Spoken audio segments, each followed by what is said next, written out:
Para receber todas as novidades do canal, inscreva-se e se curtir o vídeo, clique em gostei. Aproveite para acompanhar a Rede Super nas redes sociais. Os cuidados paliativos promovem alívio para a dor e outros sintomas. Outro princípio é reafirmar a vida e a morte, quase sempre iminente para o paciente que recebe esses cuidados como algo natural. Durante essa assistência, são integrados ainda aspectos psicológicos e espirituais ao quadro clínico. Além disso, é oferecido também apoio à família. Isso é importante para que os familiares aceitem melhor a situação do paciente.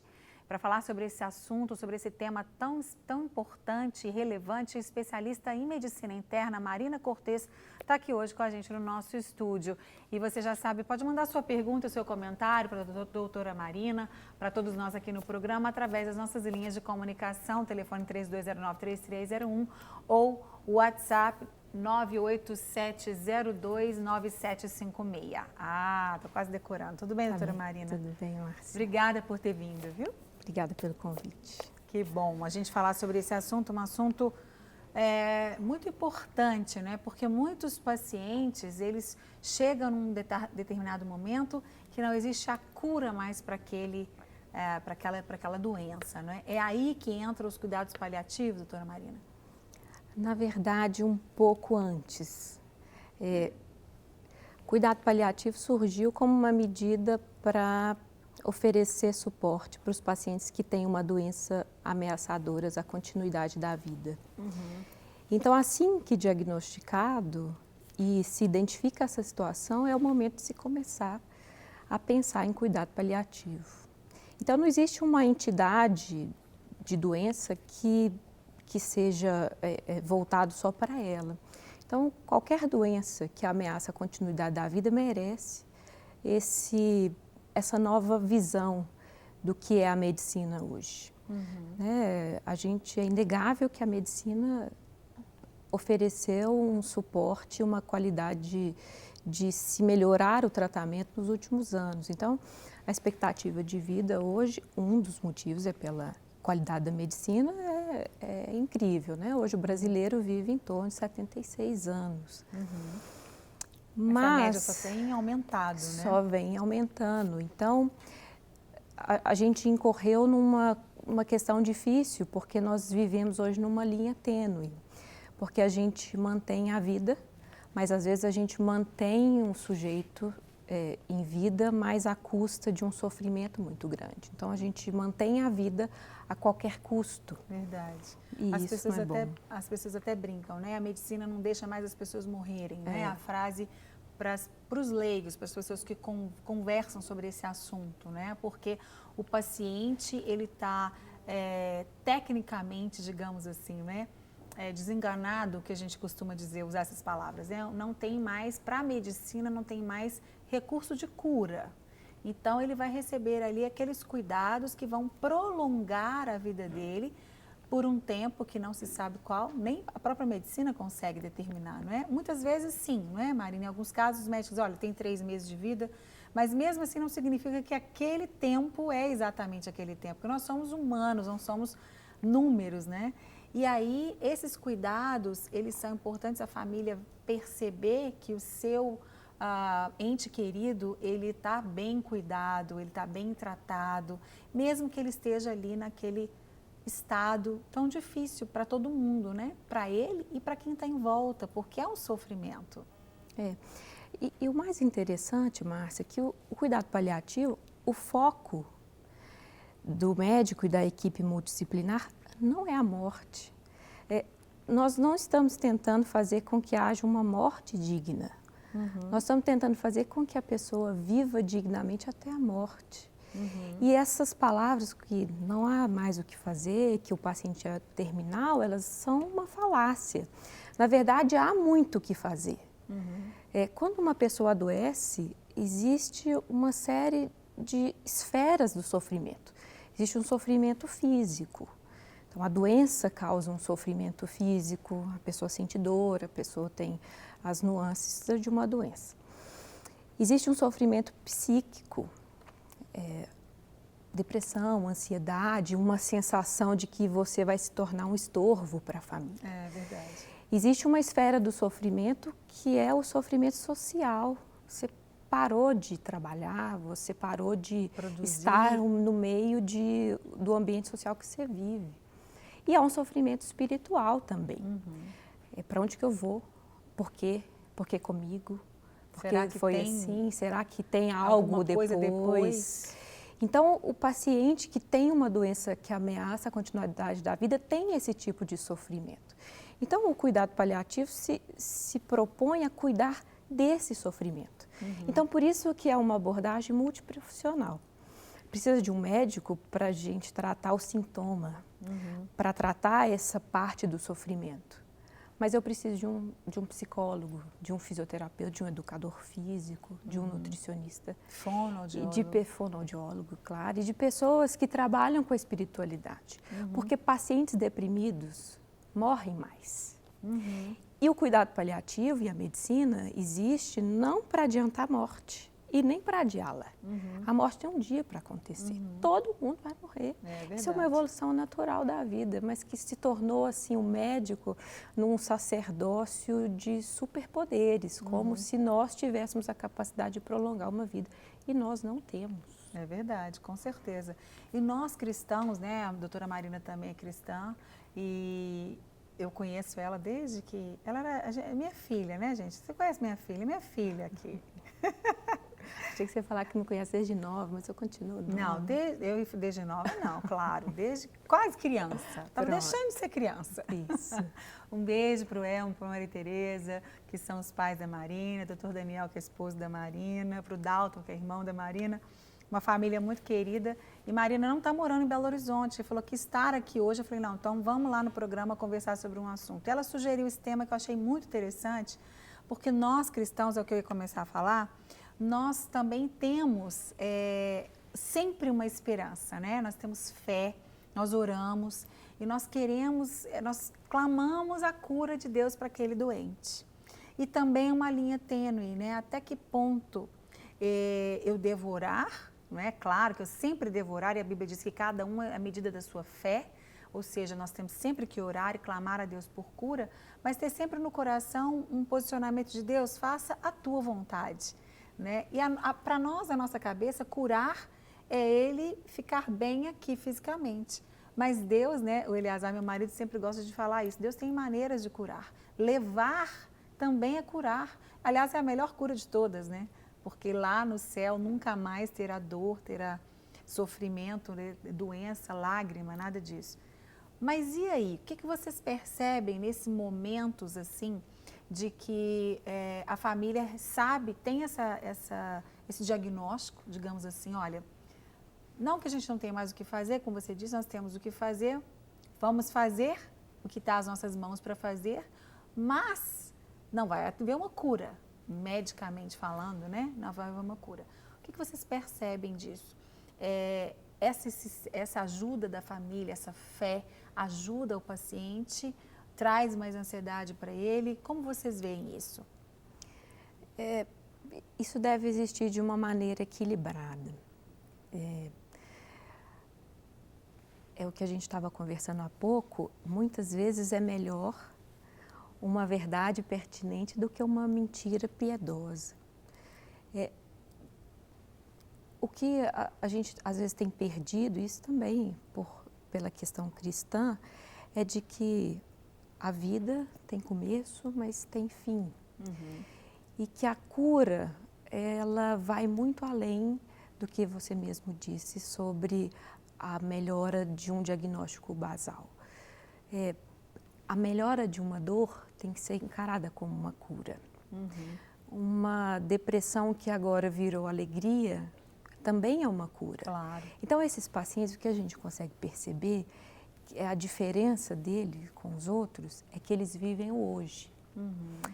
Na verdade, a gente só tem o hoje. Eles são pacientes que trazem um crescimento pessoal muito grande para nós, ainda como profissionais, como pessoa, porque eles têm o hoje. E é o que Jesus nos ensinou, inclusive, né? E é Viva o que a gente hoje. tem que viver. Basta cada dia o seu mal. Eles têm o hoje. Então, esse suporte familiar deve ser propício para que o paciente aproveite o hoje. Então, ele tem que se alegrar com o que ele tem hoje. Então, o que nós, como profissionais da saúde, temos que fazer é propiciar que esse sofrimento permita que ele aproveite a vida, que ele goze da vida. Porque é para isso que o cuidado paliativo existe, para que a vida seja vivida dignamente, com intensidade. Então, se a gente conseguir trabalhar nessas esferas do sofrimento, e a família é muito importante, porque a família tem que aceitar também que existem situações que são adversas, mas a gente pode fazer uma coisa boa perante uma situação adversa. Né? E aí, às vezes, um dia muito bem vivido é melhor que um mês mal vivido. É verdade. Então, o cuidado paliativo também serve para isso, essa abordagem familiar. Né? Com certeza. Bom, quando a gente é leigo ou ouve falar em paliativo, a gente entende que é algo que não vai resolver o problema, né? O nome, mais ou menos isso que significa, né, doutora Marina? E claro, obviamente, cada caso é um caso, né? Existem casos em que esses cuidados vão produzir, digamos assim, mais resultados do que em outras pessoas, em outros casos. E isso depende muito também da vontade do próprio paciente de viver mais e melhor, como você acabou de dizer, de curtir ou de gozar esse tempo que ele tem, que é o hoje, com a família, com as pessoas que o cercam. Esses cuidados, também já vou te mandar uma outra pergunta, esses cuidados paliativos, eles são só no hospital ou também em casa? O cuidado paliativo, ele é geral, então existem locais próprios para que ele seja instituído, mas em todas as esferas do tratamento, domiciliar, ambulatorial e hospitalar. Né? E o mais importante, Márcia, é do que o brasileiro morre. No ano de 2013, mais de 1.200.000 pessoas brasileiras morreram e as 3 principais causas de morte foram doenças do sistema cardiovascular. A segunda causa, neoplasias, cânceres, e a terceira causa, as chamadas causas externas, acidentes, assassinatos, homicídios. Voltando na primeira causa, doenças do sistema cardiovascular, infarto, derrame, que são as principais causas de morte, e quando a gente fala às vezes de paliativo, as pessoas tendem a pensar só em neoplasias, em cânceres, né? E uma grande parte da população é acometida por hipertensão, diabetes. E por isso que o cuidado paliativo, ele é multiprofissional. Porque qualquer médico vai estar diante de pacientes que têm uma doença que ameaça a continuidade da vida. E aí entra naquela discussão sobre eutanásia, distanásia e ortotanásia. Eutanásia, o tanos, que é o sufixo, quer dizer morte. Eu provoco a minha morte, que não é previsto pelo Código Civil brasileiro. Alguns países é permitido, como a Holanda, por exemplo, é permitido a eutanásia. E o que a gente tem visto hoje é a chamada distanásia. Distanásia é quando o médico toma condutas que prolongam o sofrimento do paciente, que está em vias de falecer. E é a nossa grande tristeza. E é o motivo que esse assunto é super pertinente para a população em geral e para a população médica também. Verdade. Porque nós estamos vivendo uma tecnocracia, né? A tecnologia médica, a biotecnologia cresceu muito. Então, se mantém a vida. Mas até que ponto esse manter a vida é benéfico? Porque uma das pautas do juramento médico é a não maleficência. E, às vezes, essas condutas trazem mais malefício do que benefício. É verdade. Há um sofrimento muito grande de quem está ao redor, além da própria pessoa. E as pessoas, muitas vezes da família, param suas próprias vidas e vão adoecendo também. Né? Eu conheço, você também conhece muitos casos assim, onde os familiares que estão cuidando daquela pessoa, eles também adoecem. Mas é claro, existe o amor que move todas as coisas, né? Existe sempre aquela esperança e eu acho que o que a gente realmente precisa fazer é sempre orar para que Deus tome aquela pessoa e faça exatamente o que ele quiser, não é? Todos nós conhecemos ou já passamos, ou talvez passaremos, né, por esse momento, sendo nós os pacientes ou não. E, claro, né, oramos, a gente não está aqui, as pessoas pensam, nossa, você está profetizando. Não, não estou profetizando, é a realidade da vida, né? Nós oramos e cremos e pedimos para que o Senhor nos dê saúde aos nossos queridos familiares, às pessoas que a gente ama, mas infelizmente muitas pessoas enfrentam esse momento. Você se lembra de alguma situação assim, você ainda tão jovem, mas já está com bastante experiência, não é? Alguma situação em que você vê a diferença, né, entre um paciente que teve esses cuidados paliativos adequadamente, com equilíbrio e inclusive com a família perto e outros que não? Sim, algumas vezes. Eu que trabalho também em ambiente de terapia intensiva, em CTI, a gente consegue perceber essa diferença, porque ainda que o paciente esteja em uma situação que requeira tratamento em unidade de terapia intensiva, ele pode receber cuidados paliativos. E o que nos deixa mais, assim, como médicos, gratos de ter executado um trabalho adequado, é quando nós temos o contato com a família, porque o médico não é ensinado a dar más notícias. Uhum. A gente não aprende isso na faculdade, a gente não aprende a lidar com pacientes graves e pacientes em situação crítica. A gente não aprende, nós fomos treinados e muito bem treinados para trazer a vida e a cura a qualquer custo. Então, isso é um aprendizado e eu acredito muito que nos próximos anos isso vai mudar, porque cuidado paliativo hoje é grande, a maneira como se lida cresceu muito. E o mais interessante para o médico é quando você comunica uma notícia ruim, ou você lida com o paciente e a família num momento adverso, e o paciente é grato, e a família é grata. Isso é o mais, isso é o que a gente usa como um termômetro, de ser agradecido por um trabalho que se presta, ainda que o desfecho que será alcançado não seja o preterido pelo paciente. Isso é, de longe, a melhor coisa que pode acontecer. E como eu disse antes, é uma vivência muito enriquecedora. É verdade. Lidar com pacientes assim. Você disse algo que muitas pessoas comentam, né? O médico chegou para mim e falou na lata, ele não tem tato, ele é muito frio, né? Ele não soube falar, ele chegou para mim de cara, já me falou. Então, assim, é muito importante também, né, gente, a gente aqui, eu acho que é interessante a gente aproveitar esse momento aqui com a doutora Marina, para a gente ver o outro lado também, o lado do profissional, o lado do médico, que lida todos os dias ali com a saúde, com a debilitação, com a doença, com a enfermidade, com a possibilidade de cura ou não, e agora o que fazer, não é? Com as notícias que têm que ser dadas, como você disse muito bem, melhor uma verdade pertinente do que uma mentira piedosa, né? Isso. Então o médico ele não vai mentir para o paciente ou para a família do paciente, o papel dele é mostrar a realidade. E ele é um ser humano também, não é?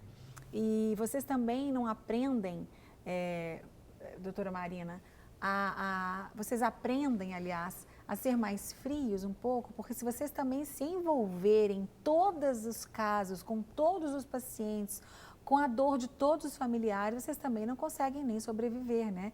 Emocionalmente e até profissionalmente se torna impossível. Não é questão de frieza no sentido de não se importar, é ser mais profissional.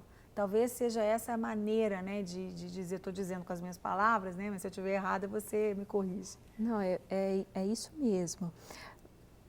Ser médico é uma coisa diferente, porque é um estilo de vida, não é só uma profissão. A gente desempenha um papel perante a sociedade que tem um impacto muito grande, porque a gente lida com o que há de mais precioso que é a vida.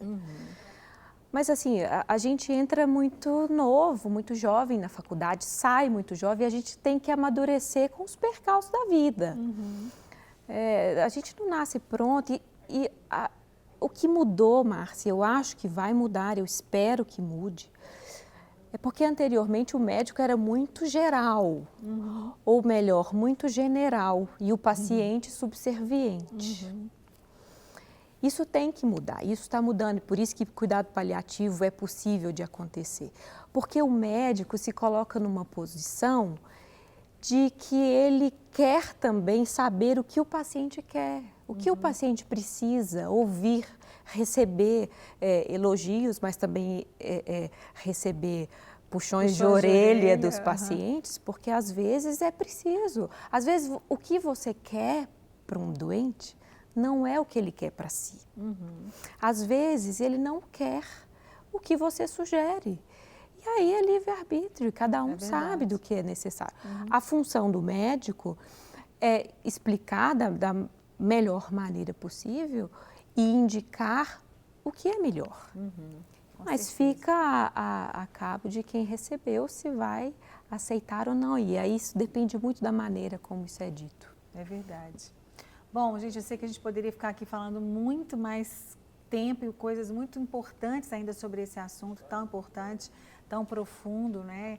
E de repente a gente volta a falar sobre esse assunto depois de um tempo, né? Que você venha de novo a Belo Horizonte. Bem, sempre. A gente captura você para vir para cá. Combinado. Mas muito obrigada, viu, querida? Que Deus continue te você. abençoando, te usando também. E é interessante, né, antes da gente terminar aqui a entrevista, um dado que você nos mandou sobre uma pesquisa americana, não é? Fala pra gente esse dado e esse desejo de muitos pacientes. É porque às vezes sou estranho um médico falar sobre espiritualidade, porque ciência não combina com espiritualidade, isso é errado. E o que eu vi, né, e quis trazer esse dado, é de um estudo americano que diria que 93% dos pacientes acreditam que há uma força superior. E gostariam que E 95% desses pacientes gostaria que um médico abordasse esse tema com ele. Olha só, que interessante. Então, é um prato cheio para vocês que têm, vocês médicos cristãos que têm o conhecimento e têm também a fé e têm a presença de Deus, né? Que é o que é eterno. A medicina não é eterna, a saúde não é física, não é eterna, mas a nossa salvação é eterna. Então, isso é maravilhoso, é o que nós temos de mais precioso e precisamos ensinar isso para as pessoas, né? Para receber todas as novidades do canal, inscreva-se e se curtir o vídeo, clique em gostei. Aproveite para acompanhar a Rede Super nas redes sociais.